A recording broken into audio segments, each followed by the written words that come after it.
Hello प्यारे बच्चों कैसे हैं आप सभी। आई होप कि सभी अच्छे होंगे। बच्चों आज की इस वीडियो में हम कक्षा 5 के विषय गणित के सारे गृह कार्यों को सॉल्व करेंगे जो कि उत्तरी दिल्ली नगर निगम के द्वारा दिया गया है। तो बच्चों वीडियो को शुरू करने से पहले आप हमारे चैनल को सब्सक्राइब कर लें ताकि आपको आने वाले वीडियोज़ के नोटिफिकेशन मिलते रहें। तो शुरू करते हैं। फर्स्ट है गतिविधि डिग्री घड़ी बनाना। डिग्री घड़ी कैसे बनाते हैं। कागज़ से एक वर्ग काटें, इसे आधा मोड़ें, एक बार फिर चौथाई भाग में मोड़ें, इसे एक बार और मोड़ें, कागज़ खोलें और आपको कई लाइनें दिखाई देंगी। तो बच्चों यहाँ देखिए, इस तरीके से आपको एक कार्ड पेपर लेना है या फिर शादी का कार्ड होता है या कोई भी मोटा कागज़ आप ले सकते हैं। उसे वर्ग के रूप में इस तरीके से राउंड शेप में काट लें। इसे फिर आधा मोड़ें, जैसे कि ये बीच की लाइन है तो 2 पार्ट्स करेंगे, इसे आधा मोड़ेंगे, फिर इसे एक बार और मोड़ेंगे और फिर इसे एक बार और मोड़ेंगे। तो फिर जब आप दूसरी बार मोड़ेंगे तो ये वाली लाइनें बनेंगी, नेक्स्ट टाइम मोड़ेंगे तो ये बनेगी और उसके बाद फिर मोड़ेंगे तो ये वाली लाइन बनेगी। अब दिखाए गए चित्र के अनुसार 0 डिग्री, 45 डिग्री, 90 डिग्री और 180 डिग्री को चिन्हित करें। तो बच्चों आपको इस पर फिर जो भी रेखाएं हैं इस पर आपको जो 0 डिग्री का कोण होता है 45 डिग्री का, तो यहाँ पर 0 डिग्री है, यहाँ पर 45 डिग्री का होता है, ये 90 डिग्री है और ये है 180 डिग्री। तो आपको इन्हें चिन्हित करना है, मार्क करना है। इसे पुराने कार्ड पर चिपकाएं। केंद्र से एक तीर बनाएं। तो जो सेंटर में है बच्चों, सेंटर में 90 डिग्री है तो यहाँ पर आप एक तीर बनाएंगे। आप देख सकते हैं यहाँ पर पिक्चर में एक मोटे कागज के साथ एक लाल तीर बनाएं। इसे किस कलर से बनाएंगे, इसे आप लाल कलर के पेपर पर कट करके इस तरीके से पेस्ट कर लेंगे और इसे एक ड्राइंग पिन के साथ केंद्र पर लगाएं ताकि ये घूमने के लिए स्वतंत्र हो। आपकी डिग्री घड़ी तैयार है। तो बच्चों आप इस तरीके से डिग्री घड़ी बनाएंगे। इसके लिए आप कार्ड ले सकते हैं या कोई भी मोटा पेपर ले सकते हैं। नेक्स्ट है गतिविधि कोणों का मॉडल। आइसक्रीम स्टिक की मदद से विभिन्न प्रकार के कोणों का एक मॉडल बनाएं और कोण का प्रकार भी लिखें। तो बच्चों आप आइसक्रीम की जो स्टिक्स होती हैं उनकी हेल्प से जो हमारे सारे कोण होते हैं उन्हें बनाएंगे और उनके नाम भी लिखेंगे। नेक्स्ट है गतिविधि वर्गाकार ग्रिड का उपयोग करके पत्ती का क्षेत्रफल ज्ञात करना। 15x15 का एक वर्ग ग्रिड बनाएं, यानी कि आपको 15x15 का एक वर्ग ग्रिड बनाना है जिसके प्रत्येक वर्ग की एक भुजा 1 सेंटीमीटर की हो। तो प्रत्येक वर्ग की भुजा 1 सेंटीमीटर की हो। अब एक बरगद के पेड़ और एक अमरूद के पेड़ का पत्ता लें और चौकोर ग्रिड का उपयोग करके दोनों पत्तियों का क्षेत्रफल ज्ञात करें। तो बच्चों इस तरीके से आप 15x15 की एक वर्ग ग्रिड बनाएंगे।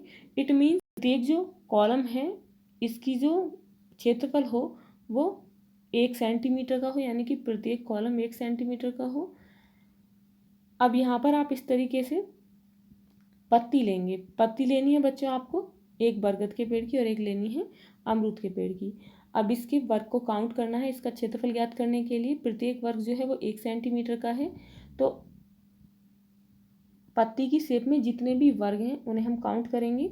जो आधा है आधे को हम आधे में ही काउंट करेंगे और 2 आधा मिलाकर 1 हो जाएंगे, लेकिन जो आधे से कम है उसे हम काउंट नहीं करेंगे। आधे से ज़्यादा को हम 1 में काउंट करेंगे। तो यहाँ पर गिनते हैं 1 2 3 4 5 6 7 8 9 10 11 12 13 14 15 16 17 18 19 20 21 22 23 24 25 26 27 28 हाफ और हाफ कितना हुआ 29 30 31 32 33 34 35 इस पार्ट को मिलाकर इसको 36 और जितना भी एक्स्ट्रा बचता है उसे मिलाकर कितना होगा 37। इसका क्षेत्रफल है बच्चों 37 वर्ग सेंटीमीटर। नेक्स्ट है अमरूद की पत्ती का क्षेत्रफल ज्ञात करना है। तो यहाँ पर भी इस तरीके से हम वर्ग काउंट करेंगे। इसमें कितने वर्ग हैं 1 2 3 4 5 6 7 8 9 10 11 12 13 14 15 16 17 18 19 और हाफ इधर बचता है और ये 20। तो इसका जो क्षेत्रफल है वो है 20 वर्ग सेंटीमीटर। नेक्स्ट गतिविधि है नीचे दी गई आकृतियों का क्षेत्रफल लिखिए वर्ग सेंटीमीटर में। तो बच्चों यहाँ पर ये आकृति है, इसका क्षेत्रफल कितना है इसी तरीके से हम वर्गों को काउंट करेंगे 1 2 3 4 5 और बच्चों ये हाफ है और ये हाफ, इसे काउंट कर लेंगे तो कितना होगा 6। इट मीन्स इसका जो क्षेत्रफल है वो है 6 वर्ग सेंटीमीटर। नेक्स्ट आकृति का क्षेत्रफल कितना है 1 2 3 4 हाफ हाफ ये बच्चों 5 हाफ ये मिला लेंगे दोनों 6 हाफ और हाफ ये हो गई 7 इधर भी हाफ हाफ बचते हैं 8 और चारों जो कॉर्नर हैं इन्हें हम काउंट करेंगे एक में तो कितना हो गया इसका क्षेत्रफल 9 वर्ग सेंटीमीटर।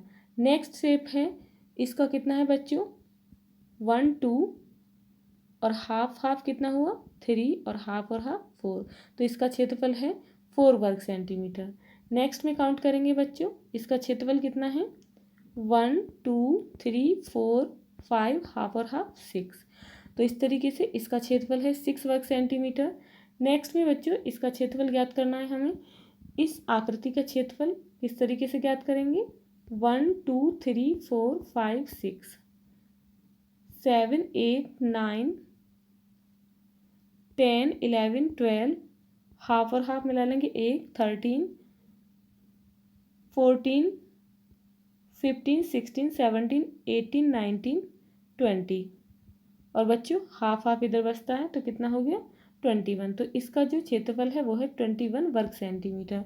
अब देखेंगे बच्चों इस आकृति का क्षेत्रफल 1 2 3 4 5 6 7 और हाफ कितना हो गया 8 तो इसका क्षेत्रफल है 8 वर्ग सेंटीमीटर।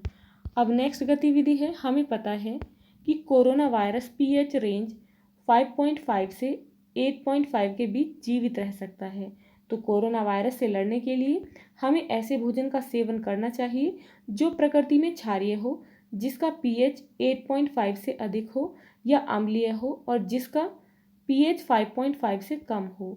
ग्राफ का अध्ययन कर इट मीन्स हमें ऐसे भोजन को खाना है जो प्रकृति में क्षारीय हो और जिसका पीएच जो है वो 8.5 से या तो अधिक हो या फिर पीएच 5.5 से कम हो। इट मीन्स हमें जिसका पीएच इनके बीच में है उस भोजन को नहीं करना है। क्वेश्चन है इस बार ग्राफ का शीर्षक क्या है। तो बच्चों आप यहाँ देख सकते हैं इसका टाइटल है कुछ खाद्य पदार्थों में पीएच की मात्रा। नेक्स्ट क्वेश्चन है वाई अक्ष पर प्रयुक्त पैमाना क्या है। तो बच्चों वाई अक्ष पर इसमें एक्स अक्ष क्या होता है, इसे हम एक्स अक्ष बोलते हैं और ये क्या है वाई अक्ष। तो वाई अक्ष पर प्रयुक्त पैमाना है खाद्य पदार्थ। किस भोजन का पीएच मान सबसे अधिक है। तो किसका है बच्चों लहसुन का। ये आप देख सकते हैं 10.5 है इसका पीएच मान जो इन सभी में सबसे अधिक है। नेक्स्ट है किस भोजन का पीएच मान सबसे कम है। तो किसका है सबसे कम नींबू का। नींबू का पीएच मान सबसे कम है आप यहाँ देख सकते हैं। उन चीज़ों का नाम बताइए जिन्हें खाने से हमें बचना चाहिए। तो कैसी चीज़ें हैं जिन्हें हमें खाने से बचना चाहिए, जैसे कि आइसक्रीम को खाने से हमें बचना चाहिए क्योंकि उसका जो पीएच मान होता है वो 5.5 से और 8.5 के बीच में होता है। नेक्स्ट है गतिविधि बच्चों की उम्र जानने के लिए निम्नलिखित वर्णन पढ़ें, नीचे बच्चों की उम्र लिखें। फर्स्ट है बच्चों रीता पंकज से 3 साल बड़ी है। नवीन और आशा की उम्र समान है। मोहित रीता से 2 साल बड़ा है।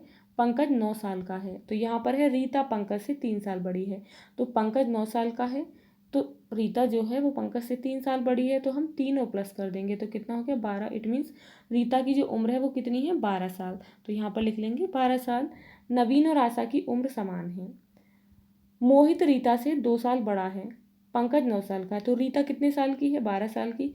मोहित रीता से 2 साल बड़ा है तो हम 12 में 2 प्लस कर लेंगे तो कितनी एज हो गई मोहित की 14 यानी कि मोहित है 14 साल का। नेक्स्ट है नवीन और आशा की उम्र समान है। आशा मोहित से 3 साल छोटी है। अब मोहित की एज है 14 साल। आशा जो है मोहित से 3 साल छोटी है तो 14 में से हम 3 माइनस कर देंगे। इट मीन्स आशा की एज है 11 साल तो यहाँ पर 11 साल लिख लेंगे। और मंजू से 2 साल बड़ी है। अब आशा जो है मोहित से 3 साल छोटी है 3 साल यानी कि उसकी उम्र 11 साल है और मंजू से 2 साल बड़ी है तो हम 11 में से 2 माइनस कर देंगे तो कितनी एज होगी मंजू की 9 साल। तो यहाँ पर लिखेंगे 9 साल। अब नवीन और आशा की उम्र समान है तो आशा की उम्र कितनी है, आशा की उम्र है 11 साल तो नवीन की उम्र भी कितनी है 11 साल है। दोनों की जो एज है वो बराबर है। नेक्स्ट है गतिविधि, गुणा का चार्ट पूरा करें।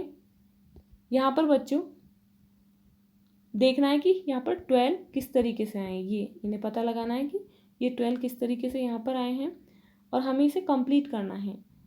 1 की हम मल्टीप्लाई 1 में करेंगे, 1 इंटू 1, फिर 2 में करेंगे, 3 में करेंगे, 4 में करेंगे और इस तरीके से 12 तक करेंगे। तो 1 की 12 में करेंगे, 1 इंटू 12 इक्वल 12। इसी तरीके से फिर हम 2 की 1 में करेंगे, 2 into 1 is 2, 2 into 2 4, 2 into 3 6, 2 into 4 8। इसी तरीके से हम सभी की जो मल्टीप्लाई है 3 की यहाँ तक करेंगे सभी की। आप इस तरीके से भी कर सकते हैं। आप 1 के सामने 1 का टेबल लिखेंगे, 2 के सामने 2 का टेबल लिखेंगे, 3 के सामने 3 का टेबल लिख लेंगे इस तरीके से, 4 के सामने 4 का। तो सारे आप इस तरीके से भी लिख सकते हैं और आप इस तरीके से भी लिख सकते हैं। इस 1 के नीचे 1 का टेबल लिख लेंगे, 2 के नीचे 2 का टेबल लिखेंगे, 3 के नीचे 3 का टेबल। तो इस तरीके से आप इस गतिविधि चार्ट को, इस गुणा चार्ट को कंप्लीट करेंगे। नेक्स्ट गतिविधि है तालिका में नीचे दिए गए नोटों की लंबाई और चौड़ाई का अनुमान लगाएं। उन नोटों को मापें और अपने माप और अनुमान में अंतर खोजें। इनका आकार आपका अनुमान सेंटीमीटर में, आपका माप सेंटीमीटर में, यानी कि सीएम बोलते हैं इन शॉर्ट, सेंटीमीटर। 10 रुपये का नोट जिसकी अनुमान में लंबाई थी 10 सेंटीमीटर और चौड़ाई 6 सेंटीमीटर, लेकिन माप लेने पर उसकी लंबाई कितनी थी 12.3 सेंटीमीटर और चौड़ाई 6.3 सेंटीमीटर। 50 रुपये का नोट अनुमान में लंबाई थी 12 सेंटीमीटर और चौड़ाई थी 6 सेंटीमीटर, माप लेने पर लंबाई कितनी थी 13.5 सेंटीमीटर और चौड़ाई थी 6.6 सेंटीमीटर। 100 रुपये का नोट अनुमान में लंबाई थी 14 सेंटीमीटर और चौड़ाई थी 6 सेंटीमीटर, माप लेने पर लंबाई थी 14.2 सेंटीमीटर और चौड़ाई थी 6.6 सेंटीमीटर। 200 रुपये का नोट, 200 रुपये के नोट की अनुमान में लंबाई थी 14 सेंटीमीटर, चौड़ाई थी 6 सेंटीमीटर, लंबाई कितनी निकली 14.6 सेंटीमीटर नापने पर और चौड़ाई 6.6 सेंटीमीटर। 500 रुपये का नोट अनुमान में लंबाई थी 15 सेंटीमीटर और चौड़ाई थी 6 सेंटीमीटर, माप लेने पर लंबाई निकली 15 सेंटीमीटर और चौड़ाई निकली 6.3 सेंटीमीटर। अब बच्चों नेक्स्ट गतिविधि है, दिए गए सवालों को हल करें और नीचे दिए गए ग्रिड में उत्तरों को रंग दें। देखिए आपको क्या मिलता है। तो बच्चों यहाँ पर ये सवाल दिए गए हैं, इन्हें हल करना है। तो देखते हैं मल्टीप्लाई कैसे करते हैं।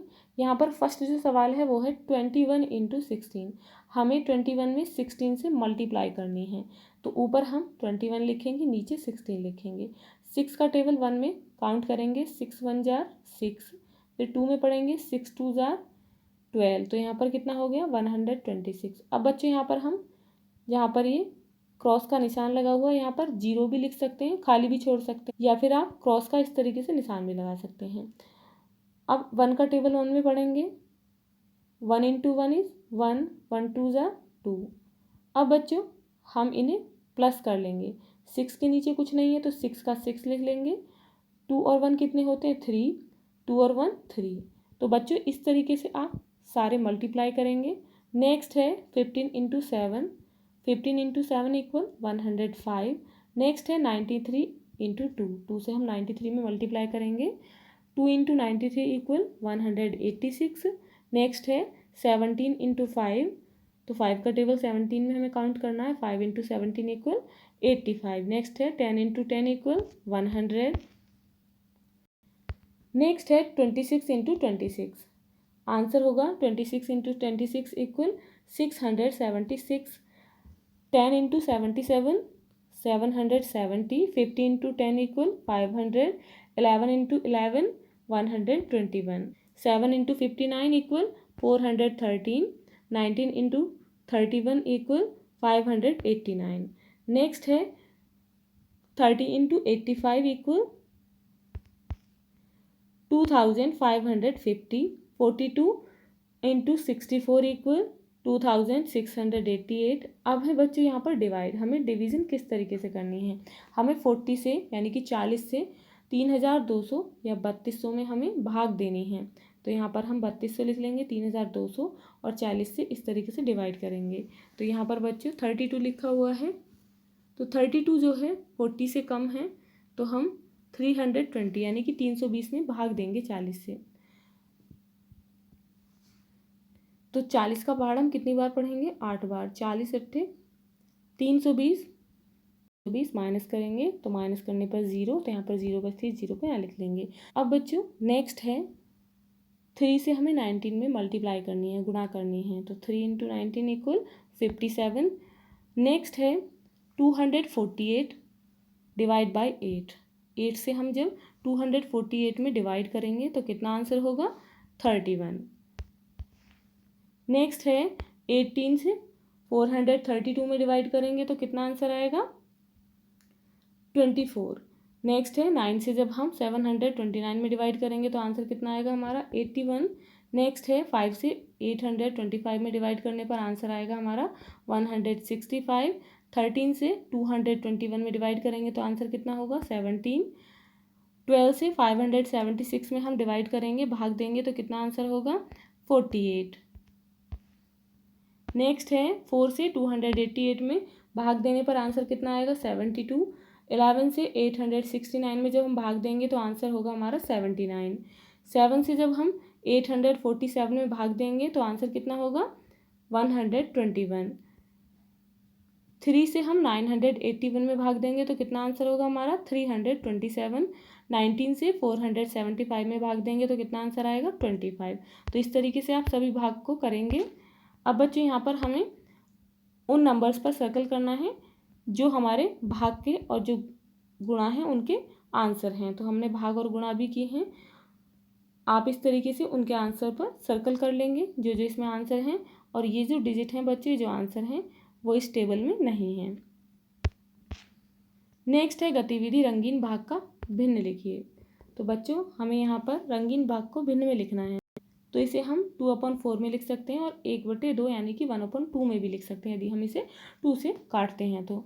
नेक्स्ट में बच्चों कितने पार्ट हैं इस शेप के? 1 2 3 4 5 हैं। इसमें 2 पार्ट जो हैं वो रंगीन हैं, तो हम इसे किस तरीके से भिन्न में लिखेंगे? 2/5 में। नेक्स्ट में है बच्चों 3 पार्ट, जिसमें 1 पार्ट जो है वो कलर्ड है, रंगीन है, तो इसे किस तरीके से लिखेंगे? 1/3। इसमें 4 पार्ट हैं, 1 कलर्ड है तो इसे लिखेंगे 1/4। नेक्स्ट में है 10 पार्ट, जिसमें 2 पार्ट जो हैं वो कलर्ड हैं, तो इसे हम किस तरीके से लिखेंगे? 2/10। और यदि हम इसे काटेंगे 2 से तो इसे हम 1/5 में भी लिख सकते हैं। नेक्स्ट है इसके पार्ट हैं बच्चों टोटल 8, और 3 जो पार्ट हैं वो कलर्ड हैं, तो इसे हम किस तरीके से लिखेंगे? 3/8। नेक्स्ट में 2 पार्ट हैं, 1 कलर्ड है, तो इसे हम क्या लिखेंगे? 1/2। नेक्स्ट स्टेप में बच्चों जो टोटल पार्ट हैं वो 5 हैं और 4 इसमें कलर्ड हैं, 1 जो है ब्लैंक है, तो हम इसे किस तरीके से लिखेंगे? 4/5। नेक्स्ट गतिविधि है केवल एक बार निम्नलिखित अंकों का उपयोग करके सबसे बड़ी और सबसे छोटी 5 अंकीय संख्याओं का गठन करें, साथ ही उनका योग और अंतर ज्ञात करें। तो बच्चों अंक हैं 9 4 1 5 7। इनके प्रयोग के द्वारा हमें सबसे बड़ी संख्या बनानी है। तो बड़ी संख्या बनाने के लिए हम इन्हें डिसेंडिंग ऑर्डर में लिखेंगे, यानी कि सबसे पहले सबसे बड़ी संख्या, उसके बाद छोटी संख्या, उससे छोटी, और सबसे बाद में सबसे छोटी संख्या। तो सबसे बड़ी संख्या बनेगी 97,541। सबसे छोटी संख्या बनाने के लिए हम इन्हें असेंडिंग ऑर्डर में लिखेंगे, यानी कि इंक्रीजिंग ऑर्डर में लिखेंगे। सबसे पहले सबसे छोटी संख्या, फिर उससे बड़ी, फिर उससे बड़ी, और सबसे बाद में सबसे बड़ी। तो सबसे छोटी संख्या है 14,579। इन दोनों संख्याओं का योग कितना होगा इसे ज्ञात करने के लिए हम इन्हें प्लस कर लेंगे। तो प्लस करने पर इनका योग है 1,12,120, जिसे हम यहाँ लिख लेंगे। अब बच्चों हमें इनका अंतर पता लगाना है, तो अंतर ज्ञात करने के लिए हम सबसे बड़ी संख्या में से सबसे छोटी संख्या को घटा देंगे। तो घटाने पर कितने संख्या बचती है? 82,962। तो अंतर है इनमें 82,962 का। अंक है 62810। तो सबसे बड़ी संख्या बनाने के लिए फिर से हम ऐसे ही लिखेंगे। तो सबसे बड़ी संख्या है 86,210 और सबसे छोटी संख्या है 10,268। इन दोनों संख्याओं का योग के लिए हम इन्हें प्लस कर लेंगे, तो इनका योग है 96,478। इनका अंतर ज्ञात करेंगे। सबसे बड़ी संख्या में से सबसे छोटी संख्या को हम माइनस कर देंगे, तो कितना है इनका अंतर? 75,942। अब है बच्चों गतिविधि पहेली। एक लड़के के जितने भाई हैं उतनी ही बहनें हैं, और उसकी बहनों की संख्या भाइयों की संख्या की तुलना में आधी है। परिवार में कितने लड़के और कितनी लड़कियां हैं। तो सपोज ये लड़का है, मानो कि ये लड़का है, इसकी 3 बहनें हैं। अब इसमें कहा गया है कि उसकी बहनों की संख्या। तो इसकी जो बहन है, सपोज ये इसकी बहन है, ये भी बहनें हैं, लेकिन इसकी बहन की बहनों की संख्या कितनी है? 2 हैं। इस लड़की की बहनें 2 हैं। अब यहाँ कहा गया है कि बहनों की संख्या भाइयों की संख्या की तुलना में आधी है। इट मीन्स ये 2 हैं, तो इसके भाई कितने होंगे? इट मीन्स इसके भाई 4 हैं। इस लड़के के भाई 3 और हैं, एक ये है, तो 4 हो गए। तो कितने लड़के हैं? 4 लड़के हैं और 3 लड़कियां हैं। नेक्स्ट है, मैं एक 3 अंकीय संख्या हूँ। मेरा दहाई अंक मेरे इकाई अंक से 5 ज़्यादा है। मेरा सैकड़ा अंक मेरे दहाई अंक से 8 कम है। मैं कौन सी संख्या हूँ? तो बच्चों कितनी होती हैं संख्याएं? 0 से लेकर 9 तक होती हैं। तो यहाँ पर है कि मेरा जो सैकड़ा अंक है, यानी कि जो तीसरे नंबर पर है सैकड़ा, हम इस तरीके से लिखते हैं इकाई, दहाई, सैकड़ा, यानी कि वंस, टेंस, 100। तो इसमें बोला है कि मेरा सैकड़ा अंक मेरे दहाई अंक से 8 कम है। तो दहाई अंक पर कितना होना चाहिए? तो हमें कैसा पता चलेगा कि हम किस में से घटा सकते हैं? मेरा सैकड़ा अंक मेरे दहाई अंक से 8 कम है। तो यहाँ पर देखेंगे हम 8 किस में से घटा सकते हैं? 9 में से हम 8 घटाएंगे। इट मीन्स सैकड़ा पे 1 है और दहाई पर क्या है? दहाई पे 9 है। अब है मेरा दहाई अंक मेरे इकाई अंक से 5 ज़्यादा है। तो दहाई पर है 9। अब इसमें कहा गया है कि इकाई अंक से 5 ज़्यादा है, तो 5, यानी कि 9 में से हम जब 4 घटाएंगे तो 5 बचते हैं। इट मीन्स 5 तब ज़्यादा होंगे, तो इकाई पर कौन सा नंबर आएगा? 4। तो संख्या कौन सी होगी? 194। नेक्स्ट है अंक 1, 2, 3, 4, 5 का केवल एक बार उपयोग करके 5 अंकों की संख्या लिखें जो 8 से विभाज्य हो। तो बच्चों हमें यहाँ पर अंक दिए गए हैं, इनका केवल हमें एक बार उपयोग करना है और 5 अंकों की संख्या बनानी है जो कि 8 से विभाज्य हो। तो बच्चों आप देख सकते हैं 3 और 2, यदि हम इन्हें इस तरीके से लिखेंगे 32 8 से विभाजित है। अब बचती हैं संख्याएं 1, 5, 4।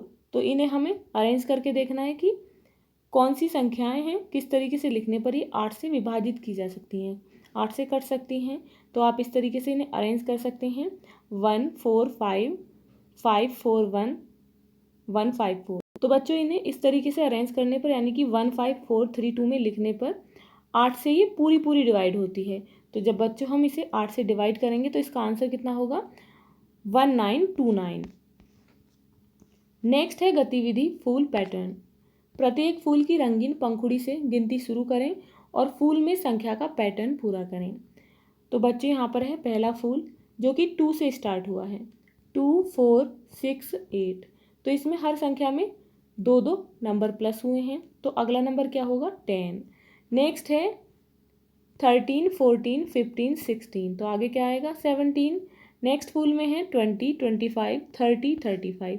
तो इसमें प्रत्येक नंबर में 5 5 प्लस हुए हैं, तो यहाँ पर क्या आएगा? 40। नेक्स्ट है 26, 27, 28, 29। तो यहाँ पर होगा 30। नेक्स्ट फूल में है 42, 44, 46, 48। इसमें 2 2 प्लस हुए हैं, तो यहाँ पर आएगा 50। नेक्स्ट है 94, 93, 92, 91। तो यहाँ पर बच्चों 1 1 माइनस हुए हैं, तो यहाँ पर आएगा 90। नेक्स्ट फूल में है 65, 60, 55, 50। यहाँ पर 5 5 जो हैं 5 5 माइनस किए गए हैं, तो यहाँ पर कौन सा नंबर आएगा? 45।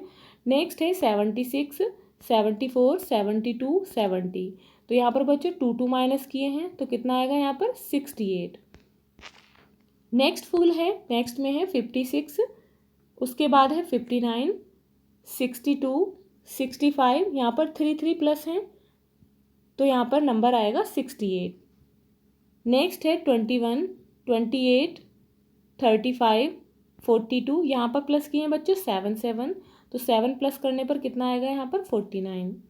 अब है गतिविधि। आंसू को 3 जोड़ी स्वेट ट्राउज़र और 5 विंटर जैकेट खरीदने के लिए कितने पैसे की ज़रूरत है? यदि ग्रे स्वेट शर्ट है 1013 की, स्वेट ट्राउज़र का जोड़ा है 1018 का, विंटर जैकेट है 2654 की, काली जैकेट है 1712 की, हरी स्वेट शर्ट है 1722 की। तो बच्चों यहाँ पर उसे स्वेट ट्राउज़र का जोड़ा लेना है। कितने जोड़े लेने हैं? 3। तो यहाँ पर एक है 1018 का, तो 1018 को 3 से मल्टीप्लाई कर देंगे तो कितने के हो गए 3054 के। 3 स्वेट ट्राउजर हैं 3054 के। अब नेक्स्ट है विंटर जैकेट। विंटर जैकेट है एक 2654 की, तो इसे हम 5 से मल्टीप्लाई कर देंगे तो कितने की हो गई 5 विंटर जैकेट 13270 की। तो हम इन्हें प्लस कर लेंगे 3054 और 13270 को प्लस करने पर आंसर है 16324, यानी कि उसे 16324 रुपयों की ज़रूरत है। बच्चों यदि आपको ये वीडियो अच्छी लगी तो लाइक शेयर करना ना भूलें, और यदि आप इस चैनल पर नए हैं तो प्लीज़ चैनल को सब्सक्राइब करें। Thank you.